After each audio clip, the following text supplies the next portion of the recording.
Welcome to the Metaphorosis magazine podcast, your home for beautifully made speculative fiction. The magazine is edited by B. Morris Allen, and I'm your host, Matt Gomez. This month's story is Far Horizon by Lisa Short. Lisa Short is a Texas-born, Kansas-bred, Maryland resident writer of speculative fiction. Find her online at lisashortauthor.com or on Twitter, Instagram, and Threads at Lisa_K_short, and on Blue Sky at lisashortauthor.com. Let's jump in.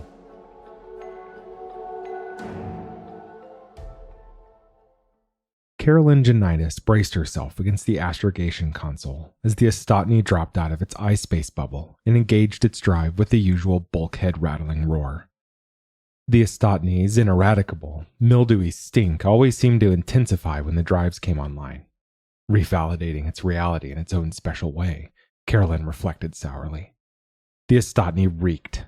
This job reeked. "Jonaitis, anything on board?" Carollene winced at the sharp edge in the captain's tone.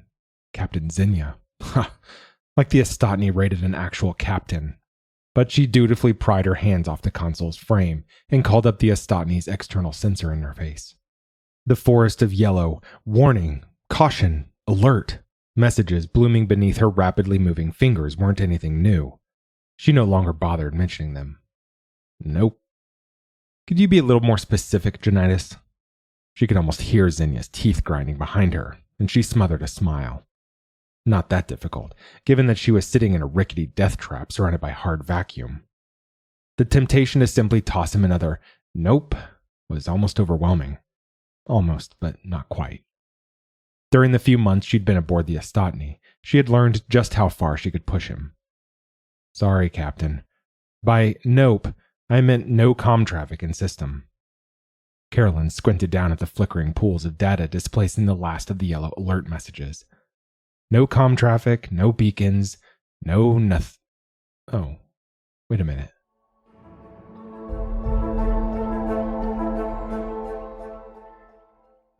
Host name equals Far Horizon RF01-semi-00.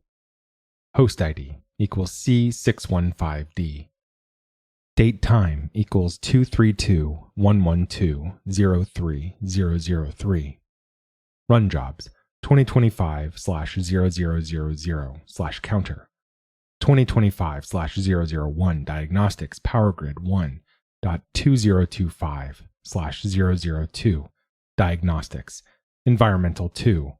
2025/003 diagnost ping general address. Ping general address. Ping general address. Standby. Restricted. Host application equals initialize. Restricted. Ping general address. Ping general address. Ping general address. Sansia. Sansia. Sansia. I'm awake.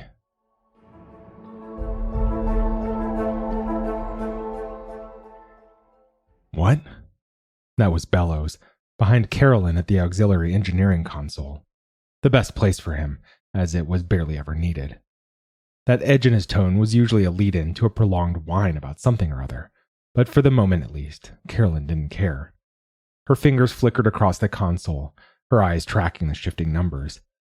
She hadn't bothered switching on the console's graphical interpreters when they'd dropped out of eye-space, as sure as she'd been that this run was yet another waste of both her and the Astotny's time. She quickly did so now, the stab of irritation at giving Xenia something to legitimately complain about, lost in her growing fascination with the console's sudden wealth of data. Something is out there. Something besides a star and a handful of planets nobody gives a crap about, that is. Or at least, something was here, at some point. Carollene swiveled around in the astrogation console's chair, remembering its broken left support just in time to stomp her foot down before the whole thing collapsed sideways under her, and squinted up at the captain. "Come on, Xenia, give. Why'd you drag us all the way out here?" Xenia's narrow gaze shifted away from Carollene's console to her face. He had edged up closer behind her, presumably to get a better look at the console screens. For a long moment, she didn't think he was going to bother answering her. And he didn't have to, of course. But then he said, "A new listing on the salvage boards." Carolyn's brows contracted. She spun back around and ran her hands over the console again, then craned her head back over her shoulder to give him a pointed stare. "No way," she said flatly. "There's definitely nobody in system besides us, except for whatever the Astotny sensors are picking up. As long as it took us to get here, if there had been something new on the boards, this place would have been crawling with other ships by now." Zenya's lips pinched together until nothing was left of them but a line bisecting his face. Carolyn couldn't help thinking how reptilian it made him look. Bellows, the third and least of the Astotny's three-person crew, was only annoying. Zenya actively creeped her out, from his clean-shaven scalp all the way down to his over-polished boots. "I heard about it before it hit the official board listings," he said at last. "So we have time to pick over whatever's here before anyone else shows up." Carolyn wrestled briefly with her conscience, or what was left of it ever since she'd picked the wrong corporate horse to back. Not much anymore, really. That realization stung, even numbed by repetition as it was. "Great," she muttered, turning back to the console's busy display. "Just super."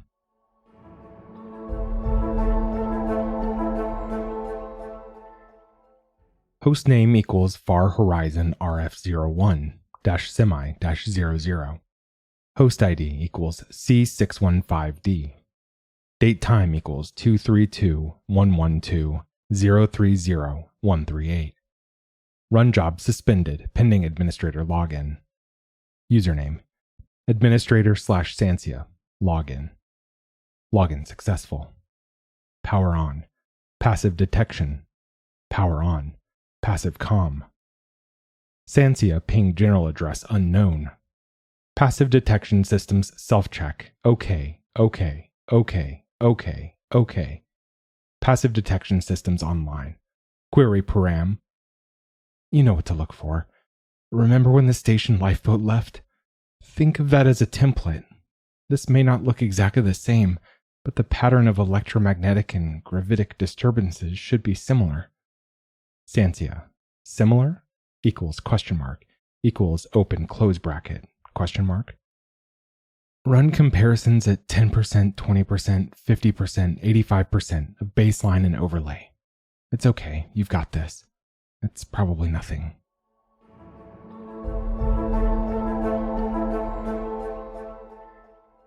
"It's over there," said Carolyn, gesturing at the bloated, gaudy sphere taking up a good quarter of the bridge display.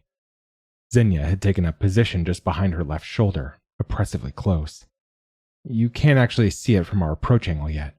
The signals are coming from the moon that's just about to rise over that gas giant. Well, barely a moon, really.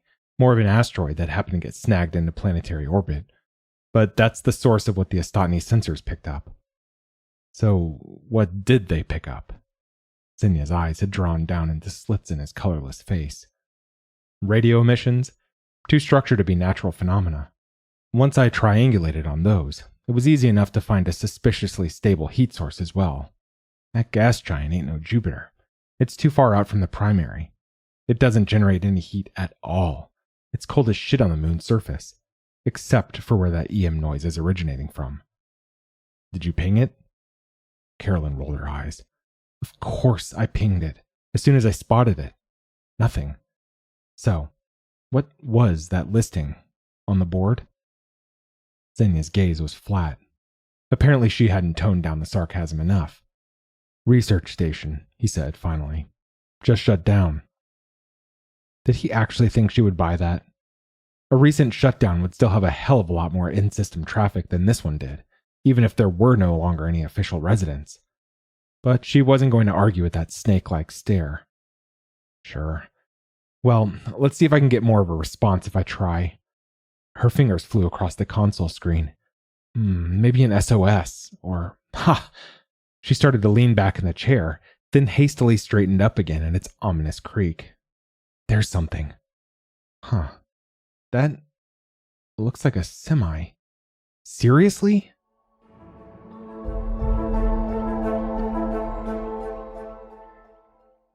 Hostname equals far horizon RF01-semi-00. Host ID equals C615D. Date time equals 232-112-030-201. Run jobs 2025/0003/counter paused. Sansia parameter overlay RSD greater than 5.0000 inconclusive. Take out all the specific mass data and recalibrate. 1100/0001 recalibrating. Sansia parameter overlay RSD less than 0.3701 query. I don't know. It could be a ship. A real ship. Archive file 5664135.txt. Transcript. Data tag administrator /Sansia. Date time equals 231-701-030-201. We just have to hang on until the relief ship comes. It's not a relief ship. Sansia, verify metadata tag. Key ID, UNK_1. Is not relief ship? ? No, it's been too long. It's something else.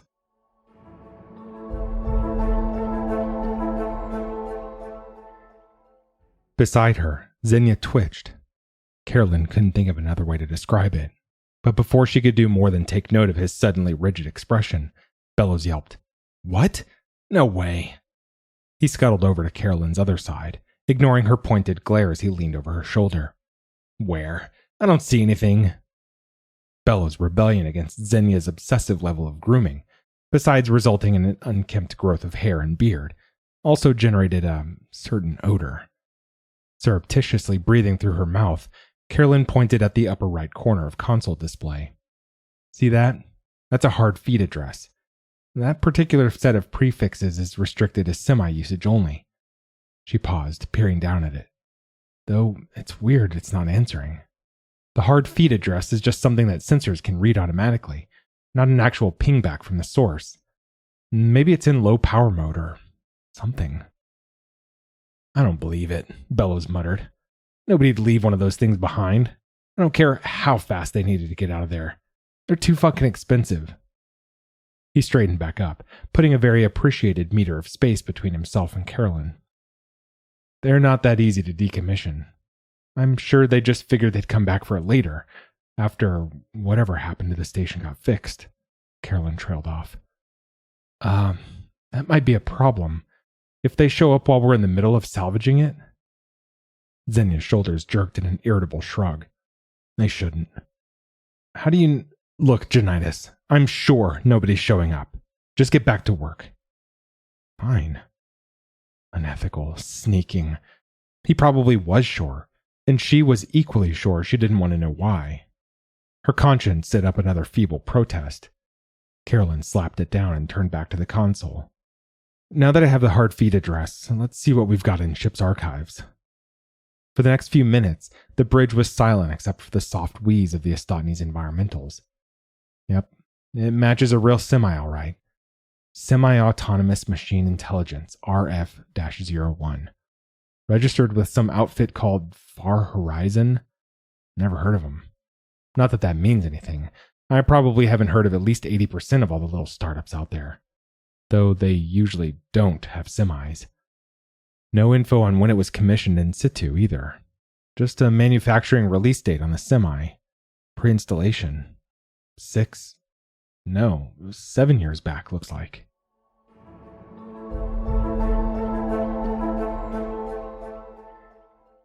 Hostname equals Far Horizon RF01-semi-00. Host ID equals C615D. Date time equals 232-112-030-315. Run jobs 2025/0004/counter paused. 1100/0030. Initiating self-check on external sensor array from standby. 2025/0004 self-check complete. Power grid, low optimal. Is it landing?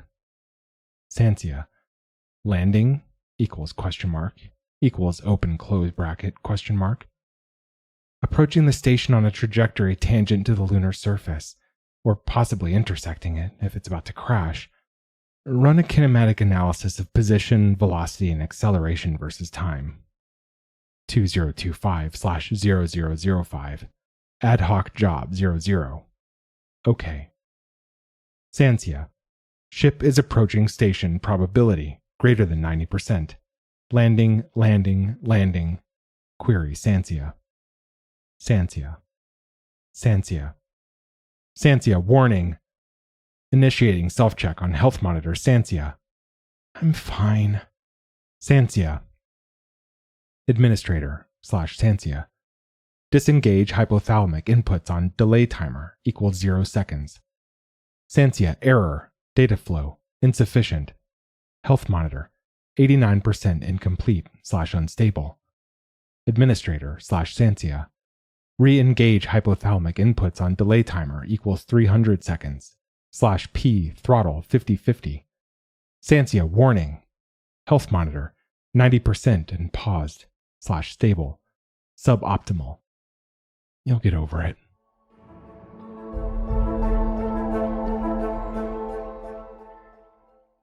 The Astotny wasn't really designed to land on any surface, lunar or otherwise. It had been built with orbital docking facilities in mind, and if the research station's moon had had more than the most meager gravity, Carollene and the Astotny's automatics wouldn't have been able to manage it at all. As it was, she was pretty sure they'd bent a support strut coming down. A lightning-quick peek at Zinnia's face didn't reveal any awareness on his part of that minor calamity, in spite of the distant, screeching thunk from the ship's belly. A faint, sharp smell of armpit wafted over to her nose. Bellows was clearly back to hovering over her shoulder. Carollene ignored him, staring at what had to be the source of the steady heat and EM from the moon's surface on the bridge display. It wasn't much, a small, standard-build modular station buried in a rock spire, almost lost in the shadow cast by the gas giant looming on the horizon. It certainly looked abandoned. No running lights, no faint haze of atmospheric venting, no nothing. The Astotny didn't raid a locker room. The enviro suits were stowed in its cargo bay, perpetually 10 degrees colder than the rest of the ship. Carollene shivered her way into the suit's clammy, bulky embrace. She especially hated their interior plumbing. Every time she'd ever used it, including the first time, she'd wound up with a raging UTI. Fuck it, she thought, and left the plumbing disconnected. She'd just hold it, or pee down her leg if it came to that. Stepping out of the Astotny's grav field, twitchy and unreliable as it was, onto the moon's barely 10th G, made her stomach lurch and bile sting the back of her throat. She ignored it as best she could and grimly shuffled forward. Zinnia took the lead, striding out in a reasonable facsimile of an experienced spacewalker. Carollene felt no need to scurry any faster in his wake. He could just damn well wait for her to catch up after he reached the station. Staring out at the too short, too sharp horizon, or, worse, the too black sky beyond, dominated by the crushing bulk of the gas giant, sent shudders of agoraphobia down her spine. She kept her eyes focused determinedly on the station as they approached. Zinnia ignored the station's cargo airlock in favor of the smaller personal lock. The manual controls embedded in the exterior wall were functional, if stiff with disuse. No corrosion, at least. Hard vacuum had few advantages as an environment, but that was one of them. Unfortunately, also no power. Carollene had cherished a faint hope that their approach on foot to the station would trigger some kind of automated entry protocol, but it clearly hadn't. It took all three of them to wrestle the outer door shut again and seal it. The interior of the airlock was black, silent, and, from the unwanted pressure of Zinnia's and Bellows' suit arms against hers, barely large enough for the three of them. Bellows, turn on your helmet light. Zinnia sounded calm enough. A faint click as Bellows obeyed. Then a bright white glare splashed out across what was obviously an interior airlock door in front of them, and, thank God, another manual access at waist height. This one, however, was locked down tight behind a panel. Jonaitis, can you get that open? on it. Carollene unhooked the standard-issue toolkit from her utility belt, letting it bob around on its anchoring tether while she rummaged inside it. The EnviroSuit gloves were clumsy, but the toolkit had been designed with that in mind. A few minutes later, the panel cover popped off. Carollene straightened back up, rather pleased with herself, as the door swung silently outward. Beyond it was a corridor, not pitch black, a pleasant surprise. Emergency lighting cast a faint red glow across the floor plates, which led straight to another airlock. Xenia moved forward. Carollene opened her mouth, then closed it with a shrug. If there was any kind of unknown hazard ahead, Xenia was absolutely the one she'd prefer found it first. As they approached it, Carollene realized that the far airlock wasn't a heavy-duty exterior model like the one they had just come through. It was just an interior door, an airlock only in the sense that it hermetically sealed the environment on both sides. It even had portholes, 3 of them in a central cluster just above Carollene's eye level. She couldn't quite make out any details of what was beyond it, but it was clearly lit by something more than just emergency floor strips. As soon as Xenia got within a meter of the door, its outline flared green. Bellows jumped back a few paces. "Jonaitis," snapped Xenia. "It's fine," said Carollene hastily. She'd managed to disguise her own start under the muffling layers of her suit. "I've seen this before. It's pretty common in these modular research stations. It means—" She stopped abruptly. "It means there's air on the other side. I mean, pressure of some kind. No guarantee it's actually breathable air, but—" "Good enough for me," said Xenia, sounding as close to happy as she'd ever heard him. "Does it open automatically, or—" "Usually, yeah, when you get close enough." Xenia edged forward. The door pulsed green once more. With a hiss audible even through their EnviroSuit helmets, the vents embedded in the walls above their heads began shooting out a fine white vapor. A heartening sign that some of the automatics had been left intact by whatever calamity had chased the station residents away. Carollene relaxed a little inside her suit. A few seconds after the last of the vapor had vanished, the interior door slid obediently open. Xenia took a brisk step across the threshold, then abruptly doubled over, grabbing the doorframe. Carollene's stomach clenched in on itself and she sucked in a huge gasp of canned suit air. "What?" Bellows' voice wasn't much short of a shriek. "Nothing. It's nothing. It's gravity. Just gravity." Xenia pushed himself back upright and turned to face them. "Jonaitis, report." Carollene already had the toolkit open, yanking out the handheld analyzer, then stepped gingerly through the doorway herself. She wobbled for a minute, then planted her backside against the nearest wall, flicking a gloved finger over the handheld's display. "Doesn't feel exactly like full gravity, but it's close." She squinted down at the numbers rolling across the tiny screen. "About 8/10 G. And we do have atmosphere. O2 pressure and concentration are a little on the low side, but it's definitely breathable. I don't see any trace chemicals that could do us harm. No radiation either. Now, biological contamination, unfortunately, I can't really check for. Not with this thing. We'll stay in the suits for now." Xenia tilted his helmet forwards toward the center of the room. Carollene tore her attention from the handheld and took her first real look around the room they stood in. Her lips parted, but no sound emerged. It was relatively small, maybe 10 meters in diameter, but Carollene instantly recognized it for what it was. A fishbowl. A combine corporate showroom designed to impress visiting investors. Gleaming black and chrome surfaces, blank projector panels everywhere interspersed with abstract art sculptures in crystal. What had she so offhandedly called it back on the Estatni?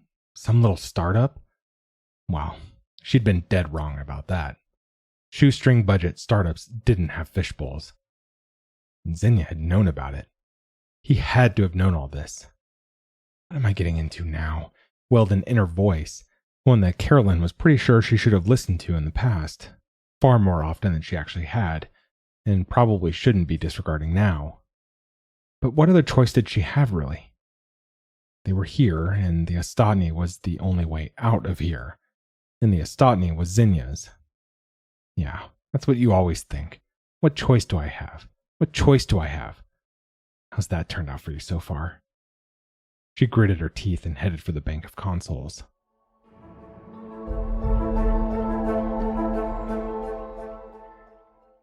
Hostname equals Far Horizon RF01-semi-00. Host ID equals C615V. Date time equals 232-112-031-026. Run jobs 2025/0005 paused. Sansia, health monitor, 90%. Alert. Adrenaline serum levels, 1,000 nanograms per liter. Cortisol serum levels, 100 micrograms per deciliter. Blood pressure, 180/120. Alert. Sansia. Stop it, okay? Sansia. Job query. I'm thinking. Fine. I'm scared. I don't know why they're here, and I'm scared. Archive file 10359863.txt. Data tag. Far Horizon. Facility Security Protocol _V1.0.0 issue. Date 2017-0101. Facility Security Protocol is a critical component of an effective security program. The guidelines contained in this document are based on recognized industry best practices and provide broad recommendations for the protection of Far Horizon facilities and employees within them. Threat assessment is the process of identifying or evaluating entities, actions, or occurrences, natural or man-made, that possess or indicate the potential to harm or destroy Far Horizon assets. You make me laugh at the strangest times. Sansia okay equals open close bracket ? Yeah, I'm okay. We can do this. Come on, let's see what they're up to.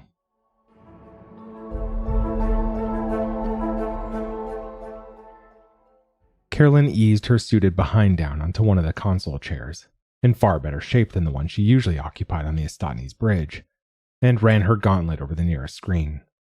Hard-packed dust rose in neat little furrows on either side of her gloved fingers, then lifted up into the air, whipped away by the faint, constant breeze of the facility's air circulation system, which was what should have already happened to all the dust, long before it ever got a chance to settle down and form a crust on the console's surface. Xenia, how long did you say this station had been shut down exactly? A pause, then, not long. How long? A month or two, probably. Look, I don't really know. Carollene turned her frowning attention back to the console. Was 2 months really long enough for this much dust to settle? And possibly an even more pertinent question. Why had the environmentals ever switched back on? Because they were on now, obviously, and she glanced at the handheld. The room itself was holding steady at 10 degrees Celsius. Cold in terms of human comfort, but considerably warmer than the surface of the moon outside. And not something it could have achieved even if it had activated as soon as she'd pinged the station from back in the Astotny, not with less than 1/10 of a degree of variability. So, can you get in? Probably. I mean, this likely isn't a secured area. This is all just window dressing, so what I can get into might be limited, but I should be able to get something out of it. Give me a minute. Carollene waved her right suit gauntlet over the console screen, which promptly lighted to a pearlescent gray. Good sign. Okay, let's see. Brightly colored graphics flashed beneath her gloved fingertips, a swirl of galaxies zooming down to a superhighway, then a brilliant explosion of light, resolving into a fashionably archaic font spilling across the screen. Oh, here we go. Welcome to Far Horizon.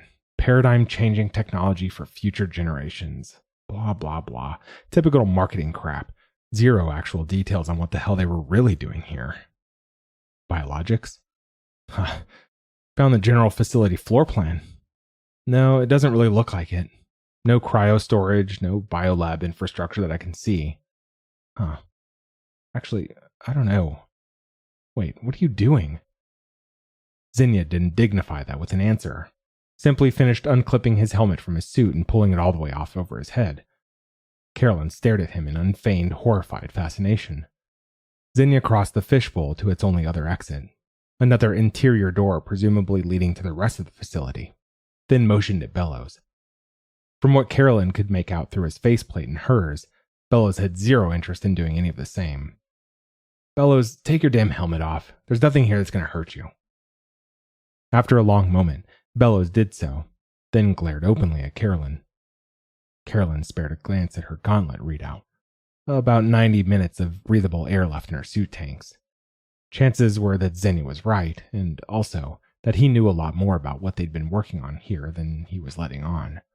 Chances were also 100% that Xenia, the self-absorbed, would never deliberately risk exposing himself to dangerous, unknown biological agents. She couldn't help sniffing surreptitiously at the air as she unsealed her helmet, though. Certainly it smelled better in here than in the Ostatni. Or rather, it didn't smell much like anything at all. Look, before you two head out, let me at least verify that the rest of the facility is pressurized, with grav and temp control online. She stripped off her gloves and got to work on the console. Yeah, looks like it, she said, looking up a minute later. That was my last freebie, though. It's locked me out. Now it wants an access code. Don't suppose you happen to have one, Zen? Xenia, not surprisingly, ignored that. Okay, let's just try the guest access route first. Oh good, that worked. It's not offering me the keys to the palace, but it's fine with letting me surf around the basic menus. She cocked an eyebrow at Xenia. It's not acting anything like a semi, though. Just an ordinary run-of-the-mill facility management system. Good, Bellows burst out, startling Carollene into dragging her attention off the console and cranking her head around to look at him. He hadn't moved off the far wall in spite of Xenia's impatient prompting. Now he was hugging himself, gauntleted fingers drumming in a tight, nervous tempo on each suited elbow. Semis creep me out. What? Carollene said blankly. Semis creep you out? Why? Bellows, please tell me you're not one of those whack jobs who think the semis are real, honest-to-God AIs just sitting around waiting for their chance to enslave all mankind. Semis are just really smart, really specialized computer systems, but they still just do what they're told. They don't, want to do anything else. Yeah? And who says they don't? The Combine corporations that make trillions off them? Of course they're gonna lie about it. Oh, for fuck's sake. I used to work for a Combine, remember? Believe me, they'd love for that to be true. Do you have any idea how much money they'd make off a real artificial intelligence? They'd be the last people to keep it a secret if they actually had it. Enough, said Xenia flatly. Bellows, come on, or I'm cutting you out of the salvage bonus. Fuck you, you can't do that. I can and I will. Cold black eyes flicked sideways to Carollene's face. And keep looking for that semi. Bellows, flushed and furious, shoved himself off the wall and scurried across the fishbowl to stand behind Xenia. Xenia stepped forward and the facility door whispered obediently open. Carollene watched the door slide closed behind them, its bright green outline winking out, then turned back to the console.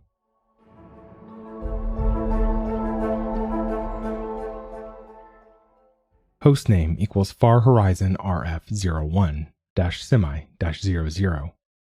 Host ID equals C615D. Date time equals 232-112-031-312. Run jobs 2025/0005/counter paused. Administrator Sansia. Ad hoc job 00. Video feed 06. Main corridor 01. Reroute to direct synapt input 01. Ad hoc job 01. Audio feed 06. Main corridor 01. Reroute to direct synapt input 03. Ad hoc job 02. Console screen 07. Fishbowl/link. 2025/0006. Ad hoc job 00. OK. 2025/0007. Ad hoc job 01. OK. 2025/0008. Ad hoc job 02. OK. The video feed shows a bright flash of gray, then darkens to near black. The door at the far end of the corridor has closed. Movement. Two suited figures, helmetless. The taller one holding the only light source now visible to the camera lens. A small, circular pool of radiance at the smaller man's feet. The figures began to walk forward, steadily. Captain, there's something there, up ahead. The taller figure points with the hand not holding the light. a patch of darkness near the middle of the walkway, several meters from where they had paused when the taller one shouted. They approach it warily. "Ah," says the tall one, as the harsh brilliance of the light plays over the huddled shape on the floor plating. It is a body, a long dead body, half skeletal, half desiccated, wearing a coverall of some faded color. The most remarkable thing about it is its hair, long, dark, lying in glistening ropes across the bony shoulders, arms, skull. "I don't smell anything, though." "No, you wouldn't," the shorter figure, speaking for the first time. "Whatever started decomposing her died along with her when the station was shut down. Come on, let's keep going."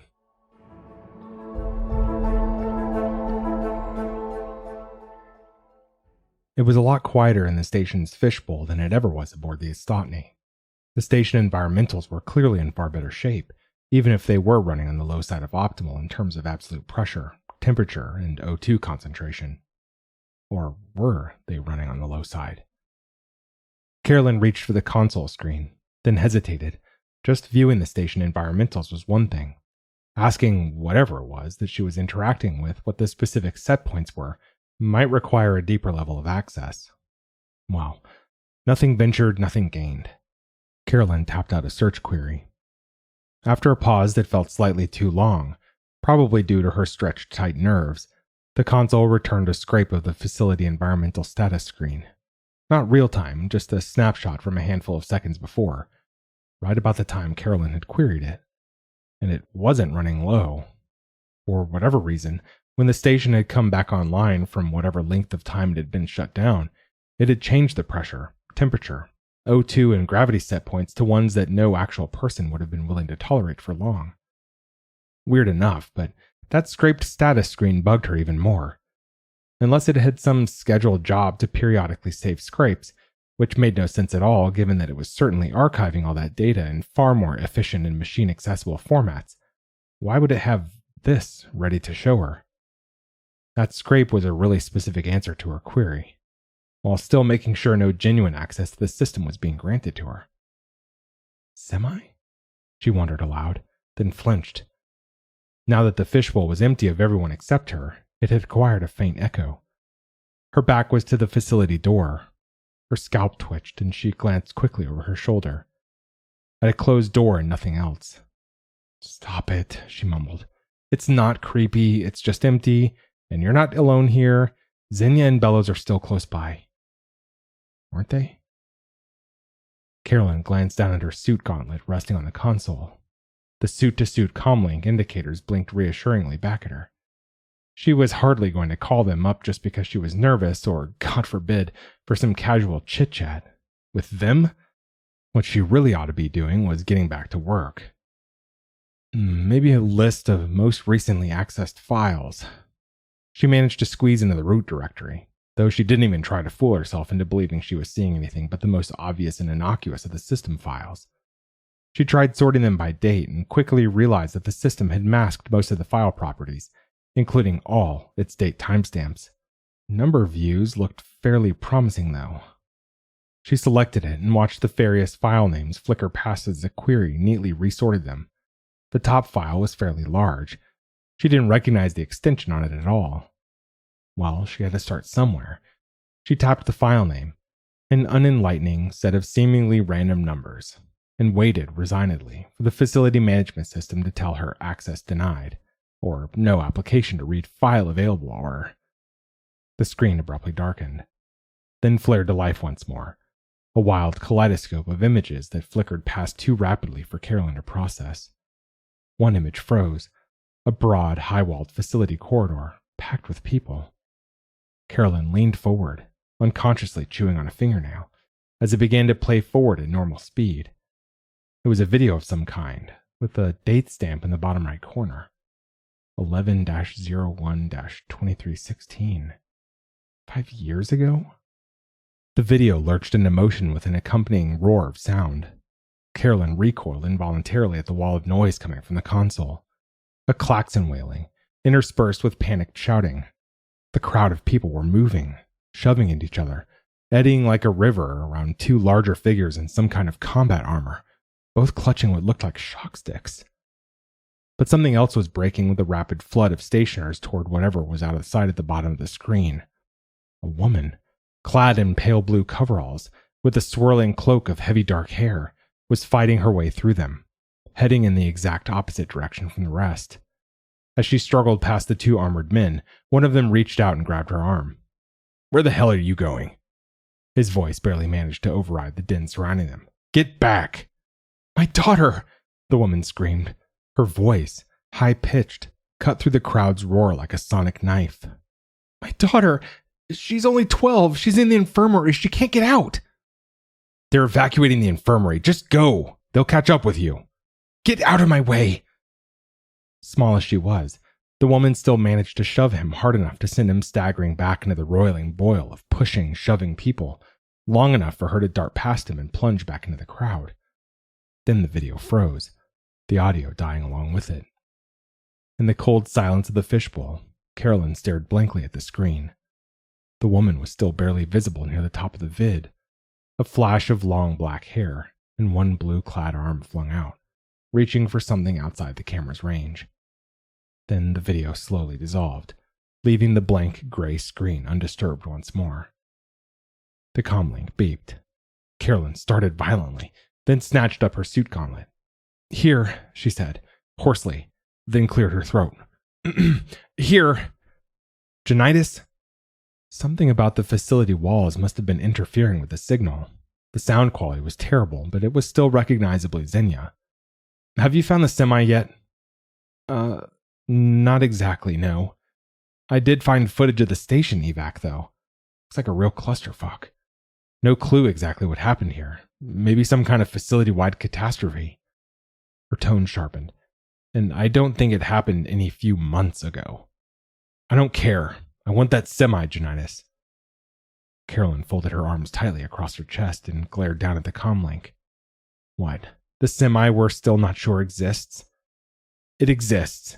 You found its feed address, remember?" "Look, what are you going to do if I even find it? It's not like you can just rip it out and sell it. It is the installation. That's how they work. They're always distributed physically throughout." "What? Why the fuck would they do that?" Bella's voice cut in, even tinier than Xenia's. "It's more economical, and it gives the semi more of a feel for the facility as a whole." "A feel? I thought you said they weren't AIs." Carollene rolled her eyes. "Jesus, they're not okay. That's just a figure of speech. Semis aren't my field of expertise, Bellows. I only know that if you want to use one to run a facility, they work better if their components are installed in more than one physical location. I just want the core." Xenia's voice crackled over the comlink. "Find it, Jonaitis. I mean it."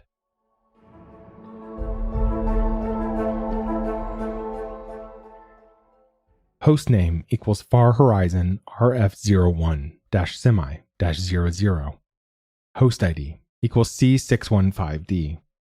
Date time equals 232-112-031-437. Run jobs 2025/0008/counter. Paused. Sansia. Core. Query param. I think they want to steal you. DB query. Steal. Take property without permission or legal right or without intending to return it. Power on. EXT Atmos Vent Sys. Archive job 00. Station decontamination protocol. Biohazard level 4. 2025/0012. Archive job 00. Wait! Sansia. NOK. NOK. NOK. Administrator/Sansia. Mobility apparatus engaged. Video feed 10. Medbay corridor 02. Audio feed 10. Medbay corridor 02. Link 2/console screen 07. Fishbowl override engaged. Let me at least try talking to them first.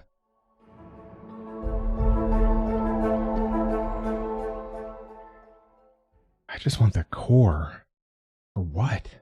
Carollene said irritably, to the room at large after making sure her suit gauntlet comm wasn't sending. You can't do anything with the semi-core. Not unless you have the... She stopped. Not unless you had the primary code keys, which nobody had except the manufacturer. Not even the purchaser was given those keys, because while semi-raw materials were certainly costly, and its neural network construction and training could take not just months but years depending on what use the semi was intended for, the handful of combine corporations that manufactured them still made a sale profit in the tens of thousands of % compared to the build cost. The code keys were the real secret, what kept just anybody from building their own semi, and the devil take the combine's monopoly on them. Which meant that Xenia most certainly had not seen the listing for this place on any salvage board. Xenia had to be, under some kind of private contract, to retrieve this particular semi, for its original maker. Though that maker was no longer its owner. The semi now legally belonged to any surviving board member on Far Horizon, of which Carollene seriously doubted there were any, or she wouldn't be sitting there in a layer of dust a centimeter deep watching 5-year-old vids of its station's final days, or those board members' heirs, who probably had no idea the station even existed, much less its semi, or they'd have shown up here long before now. Bellows was buying the salvage job story because he didn't know crap about semis, except that they were the kind of expensive that most people could only dream about, which meant that the typical 10 or 20% of value return from salvage was worth the time and effort. But Carollene knew better. Possibly Xenia even knew she'd know better. But she'd figured it all out, and didn't care because it's not like you're exactly famous for your personal integrity, is it? He knows you're for sale too, even if he doesn't list whatever he's actually going to get paid for this job on the boards. Whatever he does list is going to be a lot, and you're going to get your piece of it. He's counting on that to keep you on script, keep you towing the line. The console suddenly beeped. Carollene started back violently, fingers jerking up on its smooth glass pane. Fine black letters shimmered to life on its blank gray surface. Hello. Carollene gaped down at it, hands frozen midair. I'm sorry. Hello. Please. What the hell was this? A joke? Only believable if either Xenia or Bellows had any sense of humor at all, not to mention the technical know-how to sneak a message into a strange station's facility management system. So not even remotely believable. Is your name Jonaitis? Carollene scrabbled for the screen. Yes, Carollene Jonaitis. I'm Sansia. What the hell kind of semi was named Sansia? No kind, that was what. And in the course of her abortive corporate career, Carollene had interacted with more than a few semis. This was not how they communicated. A survivor? Whispered Carollene, into the echoing emptiness of the fishbowl. Oh shit. A human survivor? But how? No way, no fucking way. Her fingers flew across the console screen. Where are you? How are you? Who are you? The console screen shimmered, then split.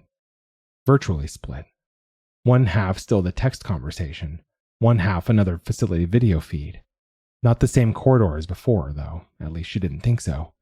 It looked narrower, with a lower ceiling. The console speaker crackled, then transmitted a faint rhythmic crunching sound. Then, on the video side of the screen, two suited figures, helmetless, stepped into view from the bottom of the screen, the crunching noise in time with their steps. Hey! Carollene said sharply, but the suited figures didn't pause. The audio was apparently only one way. The door at the end of the corridor flared green. Xenia and Bellows stopped a handful of meters short of it, Bellows jerking his arc light up to shine on the floor. Just as the beam of light touched it, it slid soundlessly open. A silhouette stood framed in the doorway. Shit! Cried Bellows. Oh wait. Is that some kind of maintenance bot or something? The door was too far away from the camera for Carollene to make out any real detail, but she could tell why he might have thought so. The outline was uniformly, inhumanly tall, thin and angular. It stepped out of the shadow of the doorway. No, rolled out. The leg-like appendages were mere stilts, set on tractor-style treads. Carollene wasn't sure why her own pulse was hammering in her ears, why she felt almost lightheaded, as if she couldn't find enough air to breathe. Hey, called Bellows experimentally. Hey. If it's a bot, do you really expect it to answer? Even processed into tinniness by the audio feed, Zinnia's tone was sharply sarcastic. Come on. He started walking again, towards the slowly rolling apparatus. A flicker of motion caught Carolyn's eye. She glanced sideways, down at the text window. New letters had appeared. She read them, then read them again, then a third time. I'm there. That's me. Bellows' suited form lifted his hand. The arc light splashed up and over the moving figure's trunk, then up to its head. Carolyn jammed her fist against her own mouth. The scream ripped out of her anyway, beyond any conscious control, muffled by the knuckles she mashed into her lips. She pried her fingers off her face and slapped them down on the console. Why? Her fingers fumbled across the screen, tracing out gibberish. She clenched them into fists, took a couple of deep, gulping breaths, then tried again. What happened to you? Why? He had to. The station was shutting down. I had been messing around with one of the loaders in the storage bay. I wasn't supposed to be there. I had an accident.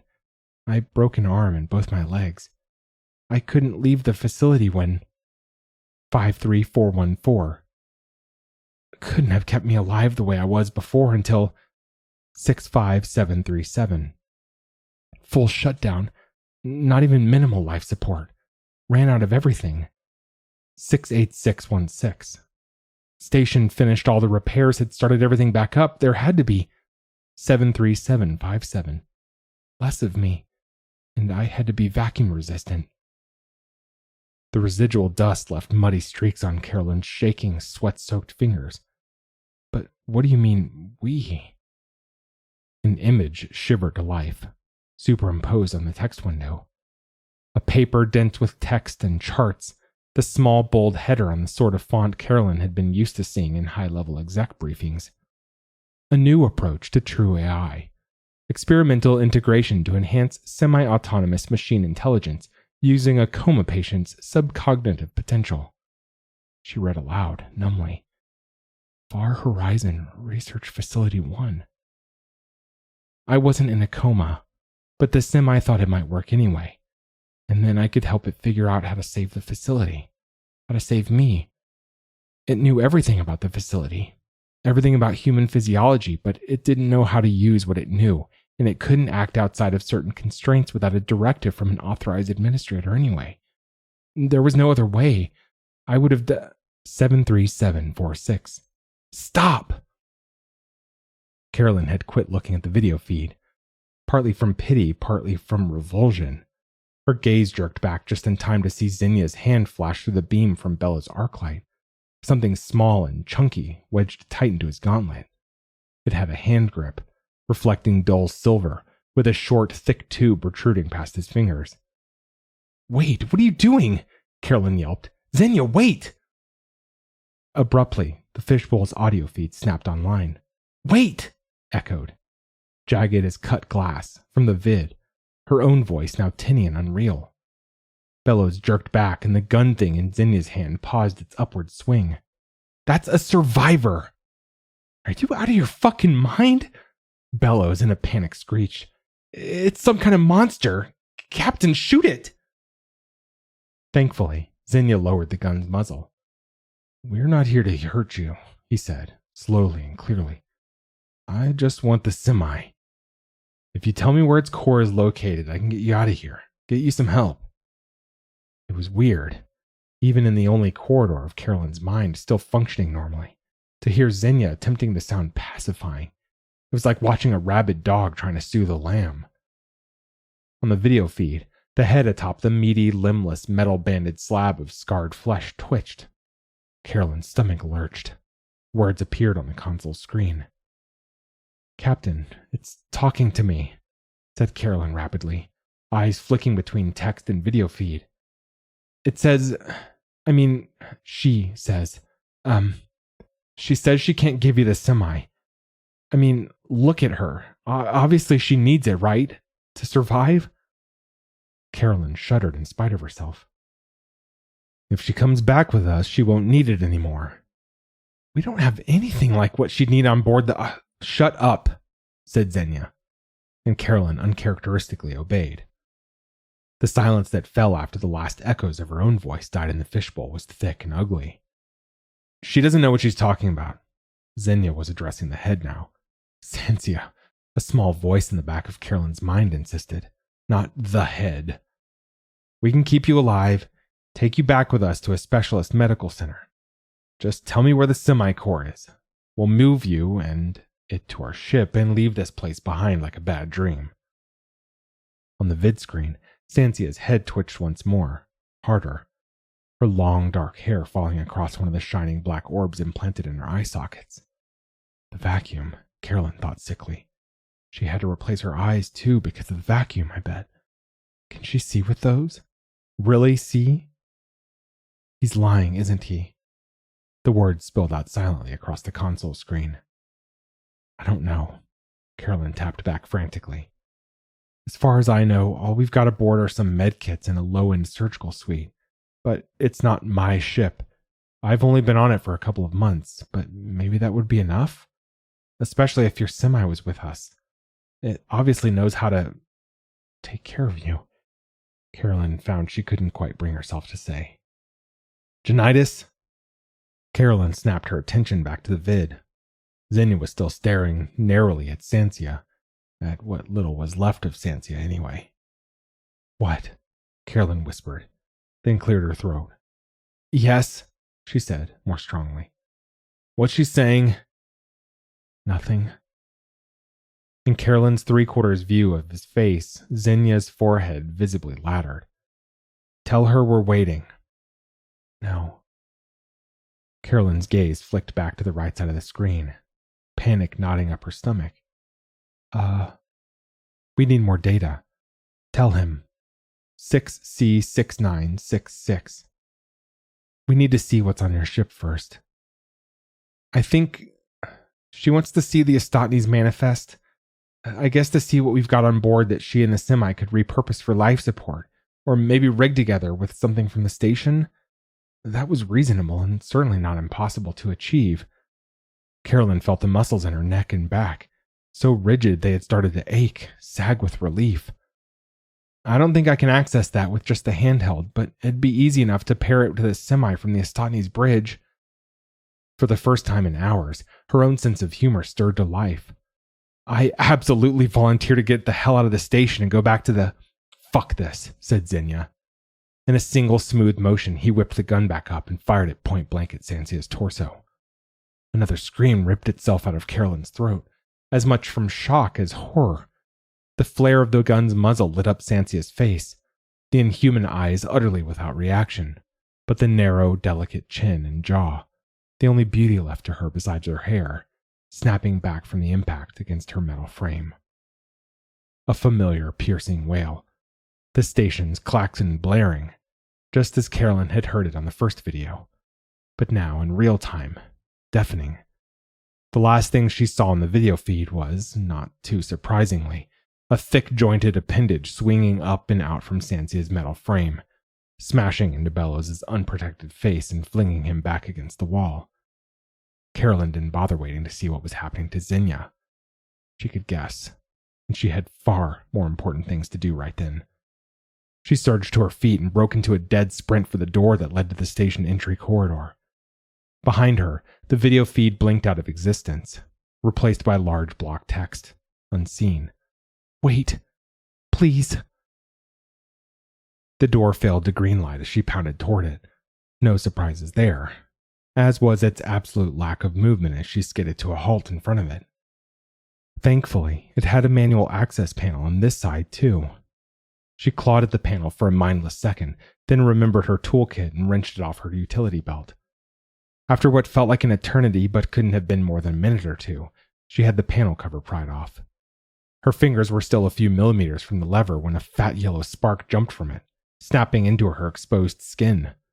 She shrieked, more from surprise than pain, and yanked her hand back. She started to reach for it again and thought better of it. The semi had to have done it, turned on some security protocol or something. That realization came simultaneously with, but my gauntlets are insulated, and holy shit, I left my gauntlets and my suit helmet back on the console. Carollene lurched back up to her feet and wheeled back around to face the console, just as the door at the far end of the fishbowl cycled open. Time seemed to slow, freeze into a hideous tableau. Carollene, half crouched on the balls of her feet, every muscle straining forward towards the helmet and gauntlets sitting in plain sight atop the console. Sansia, motionless in the open doorway. Sansia, liberally blood-splattered. How much of it was hers, and how much... Carollene's wide, staring eyes locked on Sansia's face, on the dull black orbs framed by long hair now stringy with drying blood. A shudder shook Sansia's metal frame, and for the first time since Carollene had seen her, her facial muscles moved. Her mouth fell open, just a little. The klaxon shut off. In the dead silence that followed, Carollene could hear the faint wheeze of Sansia breathing. Another shudder jerked the metal frame, and Sansia's mouth opened wider. A low, croaking sound issued from her throat. Carollene darted forward. A handful of bounding, giant steps brought her back to the console. She snatched up her helmet and gauntlets, then turned and pelted back to the entry door, fumbling the gauntlet onto her right hand. She dropped down to her knees and shoved her arm in the panel, her gloved fingers clamping down hard on the door lever. This time, the electrical surge didn't confine itself to a few puny sparks. The flare of power lit up the entire wall in front of her, scorched the fingertips off the gauntlets, and plunged straight into Carollene's all-too-conductive body. Carollene spasmed hard enough to rip her hand off the lever, eyes rolling back in her head, and thumped to the floor in an ugly, motionless heap.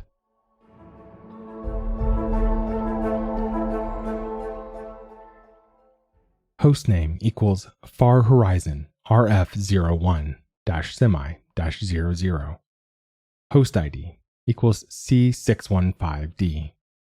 Date time equals 232-112-031-600. Run jobs 2025/0008/counter paused. Is she dead? Is she dead? Is she dead? Sansia, inconclusive. I told her to wait. She wasn't like them. She was trying to help. Power on. Room monitor roaming sensor 00/01/02/03/04. Ad hoc job 03.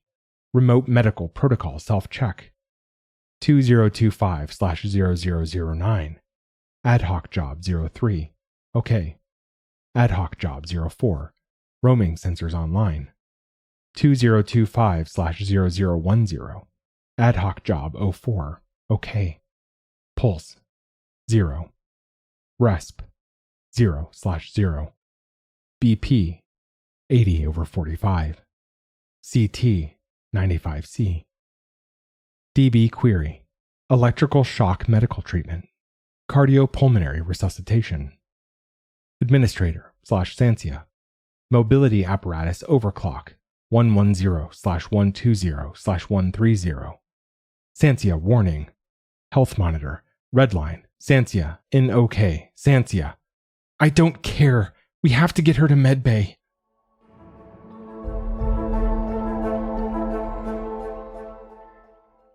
Hostname equals Far Horizon RF01. Arch. _ Astotny RF01 online -semi-00. Host ID equals C615D. Date time equals 232-201-251-449. Run jobs reset/00000. The Astotny's bridge was quiet, even peaceful. Carollene sprawled out in the astrogator's console chair, eyed it all with a sense of astonishment mingled with satisfaction. She had done it. Really done it. She thought she must have doubted herself, even doubted the entire proposition, more than she realized over the past several days of back-breaking labor. I don't think I quite understood how many physical components you had before this. You're sure we moved everything over here? The bridge lights pulsed once.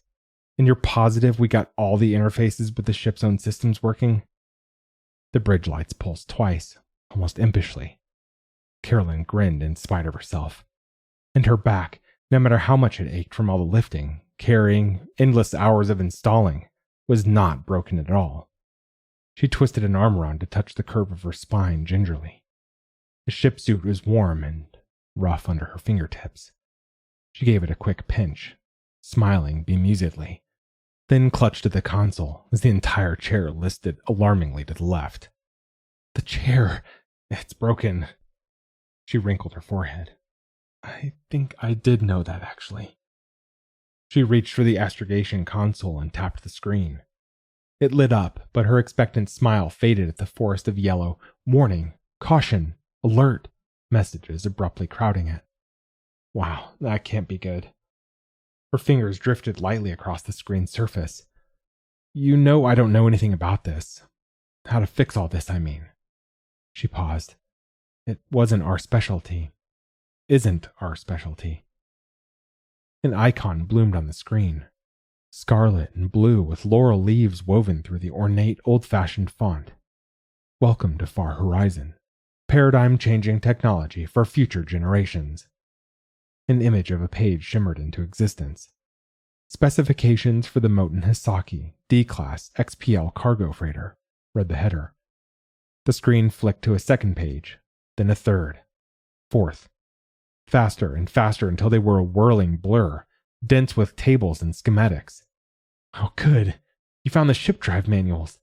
At least it has manuals. I was worried about that. We didn't think much of the captain, you know. I didn't think much of him either. The console screen flickered. The schematics were replaced by a thickly worded page with a small bold header. Consciousness transference in vegetative patients with non-traumatic brain injury with real artificial intelligence, a bioelectrical and surgical approach. Far Horizon Research Facility 1. Carollene looked sharply away. It didn't really work out the way I hoped, she said softly into the Astotny's wheezing silence. I thought maybe, after we did it, she would still be there with us. You and me, you know. Really with us, not just some memories. Grief pinched the skin between her brows. Maybe we just weren't fast enough. Maybe her heart was stopped too long. The screen blanked, leaving only the yellow error messages scrolling in a band across the bottom, then switched to a familiar pearlescent gray, punctuated with plain black font. Sansia, ready pre-launch sequence. Carollene glanced down at her hands, lightly clasped together in her lap. After a second, they unclasped themselves and rose up to rest gingerly on the console's smooth, cold screen. We've got this. We do. Her fingers trembled against the screen, then stilled. We know what we're doing. Sansia, okay, the screen announced firmly. Okay, okay, okay. Yeah, I'm okay. But you know what? We'd better change that admin tag. The screen flickered once, then username, administrator, /Sansia, login. Login successful. Alter user, Sansia, with name, Carollene Jonaitis. Right. Carollene sat up straighter. Now it's time to go, huh? She ran her hands through what was left of her hair, wincing as her fingers accidentally bumped into the still healing scars ridging her scalp. Okay. Drive's on. Wow, they do sound terrible. We'll have to work on that. We'll have plenty of time to figure them out, though. After all, we're pretty good at making things work out in the end, aren't we? That was Far Horizon by Lisa Short. Thanks for listening. If you enjoyed this episode, we'd love it if you'd leave us a 5-star review on Apple Podcasts, Spotify, or whatever platform you listen to us on. Or, better yet, share the magazine and podcast with a friend. If you'd like to listen to more speculative fiction, visit us online at magazine.metaphorosis.com, on Blue Sky at metaphorosis.bsky.social, or on Mastodon at metaphorosis@writing.exchange.